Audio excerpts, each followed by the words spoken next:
Good afternoon. I hope everybody's semester's going well. I'm Denise Alvey, and I've been serving as the K&A student member, CANS consultant for the past 2 years. So welcome to today's soft skills session. Has anybody students on here, have they been to any of the sessions before? Have y'all been to any of them? If you have, you can raise your hand or type it in the chat box. Okay, doesn't look like maybe this is perhaps your first time then. Well, good news is we've recorded all the previous sessions on our K&A YouTube channel.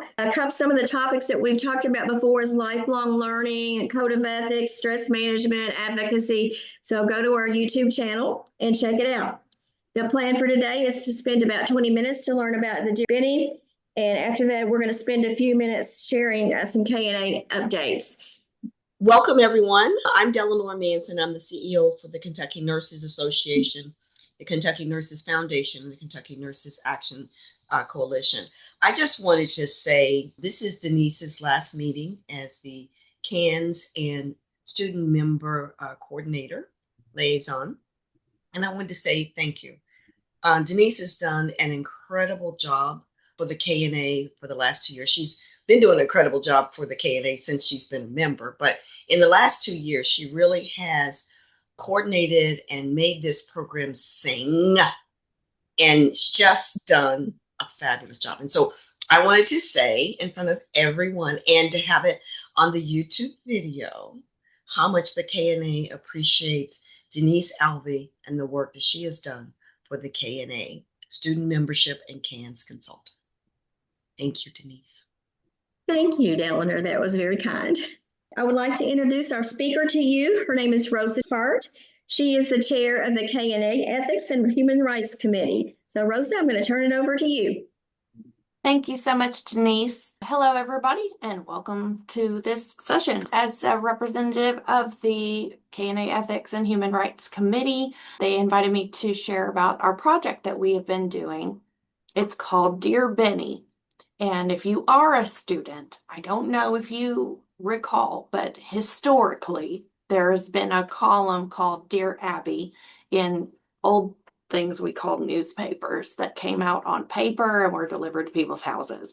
It has also been replicated online in lots of different ways. And when I joined the ethics committee, I found out that they had been working for a couple of years already on this Dear Bene project. And the Bene is short for beneficence. So the first thing you might be asking is, what is beneficence? Because that's a big, long word we don't use every day. Shoot, I don't use it every day. We shortened it to Bene. But generally, beneficence is when we prioritize caring for our patients and serving them and what's good for them, like as opposed to the institution that we work for or the government or anything like that. It's our loyalty to our patients to do what is best for them. We want to promote their well-being and a positive outcome for them. Now, these other words that you'll see in this word cloud are the other ethical principles that our nursing code of ethics is surrounded, like it surrounds that. It's all, how do we implement this? These words are big, and like I said, we don't say them all the time, but we want to live by them. So how else do we live by them than to use case studies? Because, nursing schools, we love case studies. So we developed 6 so far case studies of asking Dear Bene, hey, I'm in this ethical dilemma and I'm maybe experiencing moral distress. You can write into Dear Bene and ask them about your moral quandary, or you're like, I don't know what the ethical response is in this situation. I'm feeling torn. So we have made posts about this on lots of different social media platforms and they look different on each platform. So I'm going to show you a couple of examples of what that looks like. And the first one is this video. If I can get this to play. Well, as you can see in the subject line here, It comes from someone who works in a long-term care facility, and sometimes they feel like they're doing something to people instead of for them or for their greater good. This nurse we anonymized as a frustrated nurse. And then if we go to the LinkedIn version of it, you'll see we'll have different slides that say the question followed by the answer. And in the answers, just as we are doing here for provision 2.3, it shows this is what the Nursing Code of Ethics says. And what we really want to communicate is that the Nursing Code of Ethics is not just a book of ideas and ideals, but what is the practical application of this? And in this case, for a new nurse, they say they have a preceptor and she's great, but she is a single parent and she's having financial difficulty and I want to help her. Is that okay? Is it okay to give money to someone who is, I don't know, your superior or something like that? And in the Nursing Code of Ethics, we pulled from that it's a good instinct to want to help, but unless they've asked you for help, the best thing you can do is listen and share other helpful community resource if the needs arise. You don't want to blur your professional boundaries with that person. There's several implications in that case study. On Facebook, it might look a little bit different. Like on some of them, they are presented as videos, and in some of them, they are presented as more of a slideshow that you will page through. And we do that just based on what has been working best on the different platforms, such as when we wanted to get our message out, we took into consideration what each platform prefers to have as their content. So, for instance, videos do really well on YouTube, obviously. And then, but if you put up still images, like a series of still images on Facebook, some of them can get lost. And we didn't want that to happen. Also, if you put a link to an external site on Facebook in your post, then they will suppress it because they want you to stay on the Facebook platform. So what we started doing was putting the video itself on Facebook, not necessarily linking to a YouTube site to hopefully reach more people and make it available without having to page through. Here, see, this is that same post. We had 6 different case studies, but like I said, they look a little bit different. And on Instagram, people might want to swipe through a slideshow called a carousel. And so that's what the swipe is here for on this post here. This is the most recent case study where my patient's on comfort care, but we're not feeding them or giving IV fluids.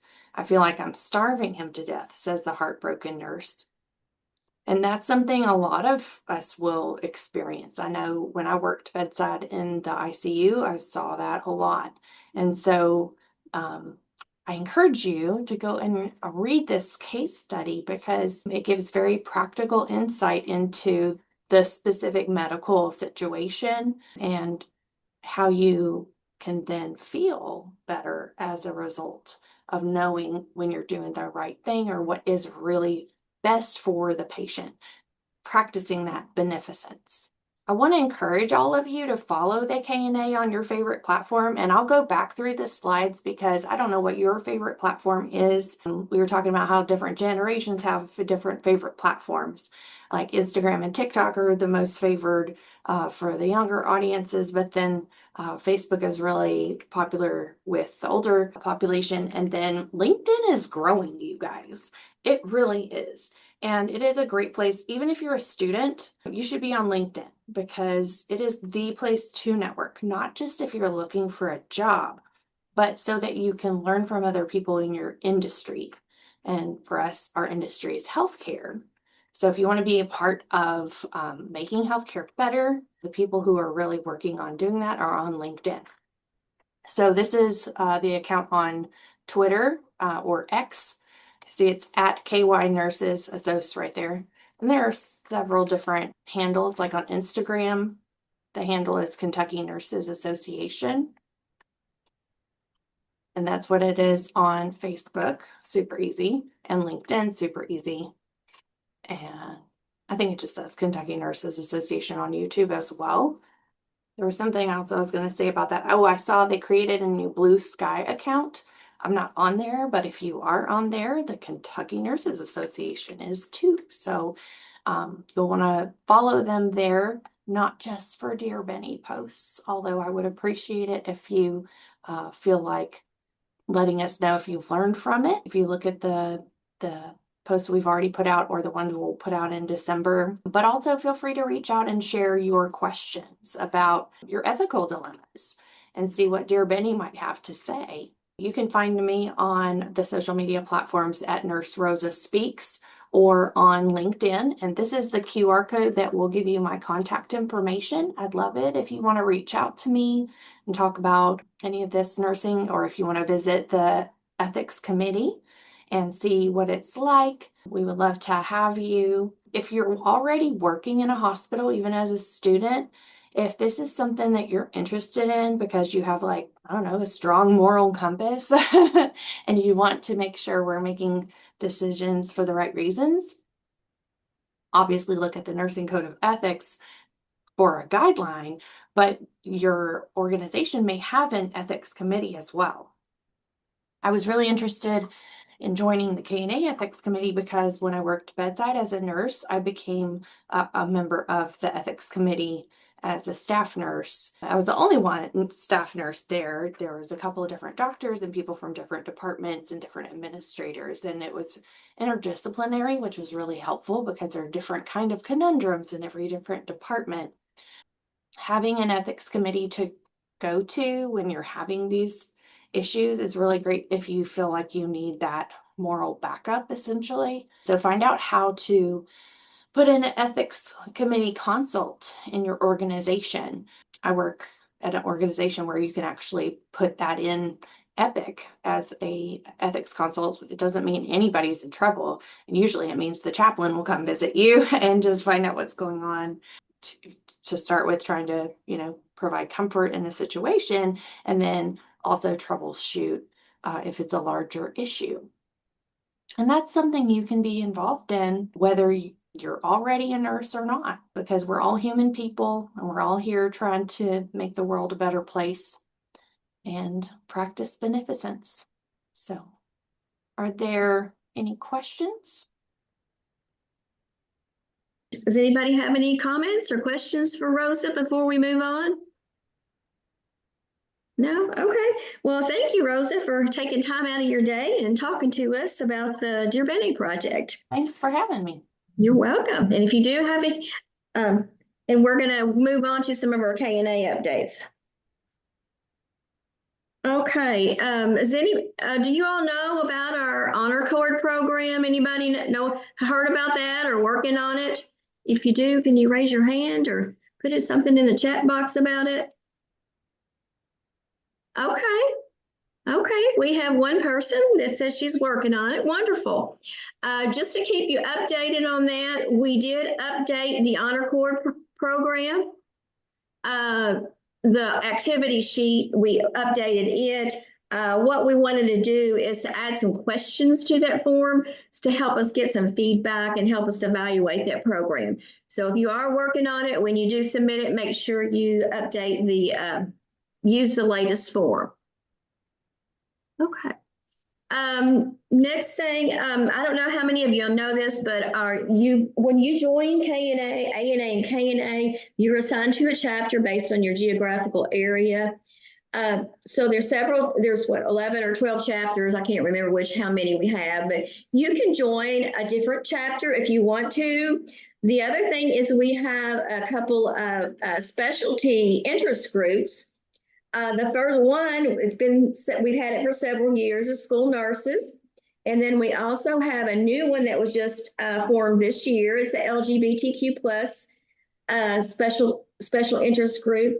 And there is a program coming up on that on December the 4th at 6 o'clock. And if you go to the website, you can register for the program if you want more information on this. So one of the things is, besides belonging to a chapter based on geography, you can also, if you're interested in either this specialty interest group or school nurses, you can join those in addition to your regular normal chapter, you would just need to let us. You can let somebody at KNA know that you're interested, and they can hook you up with the person that's over those special interest groups.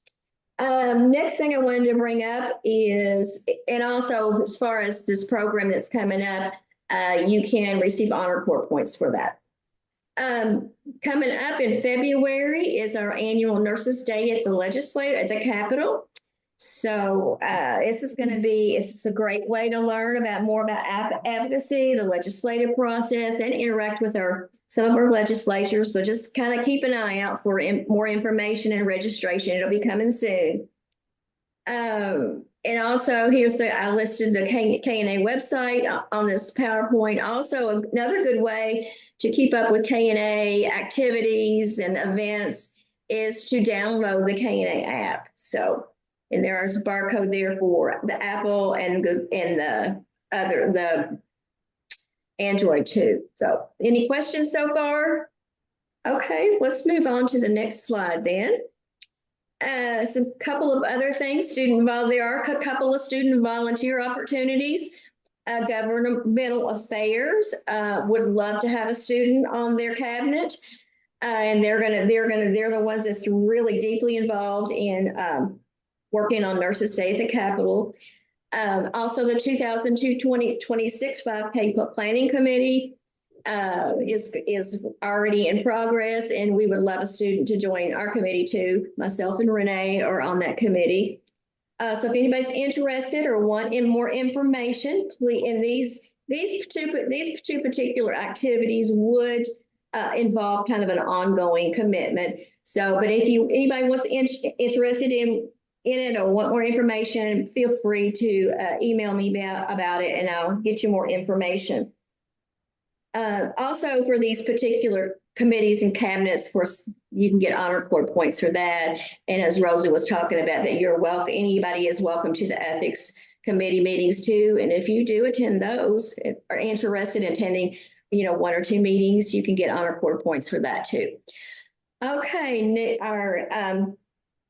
as Delano mentioned, this is going to be my last meeting as a student liaison. So I wanted to introduce my successor, Adam Sanfoss. Adam, do you have anything to share about yourself or tell us a little bit about yourself at this time? Sure. So I'm super excited. My name's Adam Sanfis. I am from the Northern Kentucky chapter up here. I actually live right by NKU. So we have any students who go to any of the schools up here in Northern Kentucky. I'm your neighbor. So very excited. I graduated from NKU in 2010 with my bachelor's in nursing. I also graduated from NKU in 2010 with a bachelor's in political science. So I have a very strong passion and interest in advocacy and helping nurses kind of get their voice when it comes to fighting for themselves, fighting for their patients. With all the different realms of nursing, there's so many opportunities for our student nurses. And so I really want to help explore that during these next 2 years. I worked in Washington, D.C. back in 2009, working on the Affordable Care Act, and I was on the Government Affairs Council here with the KNA for the last year and a half as well. So the Nurses Day of the Capitol, I really want to have a strong turnout from our student nurses because it is a fantastic opportunity.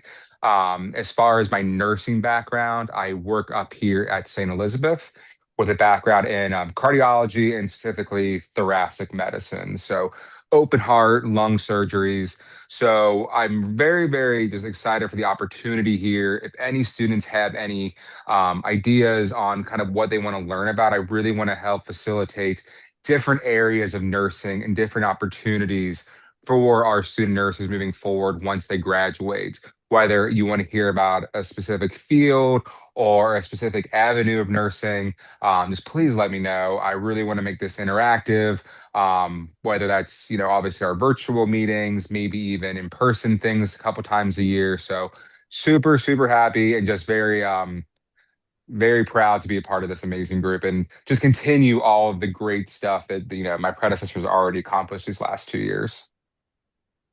Okay, thank you, Adam. Welcome to your new role. Be familiar with our advocacy priorities because we're going to be honing in on those because the legislative session is coming up beginning of next year. So we're looking at our priorities of nurses. We're looking need more funding for more across the state. That's a sexual assault nurse examiner. Also, we're looking at workforce support, trying to promote our brand image of nursing, looking at the nursing shortage, safe staffing, school nurses. That's another big thing. There may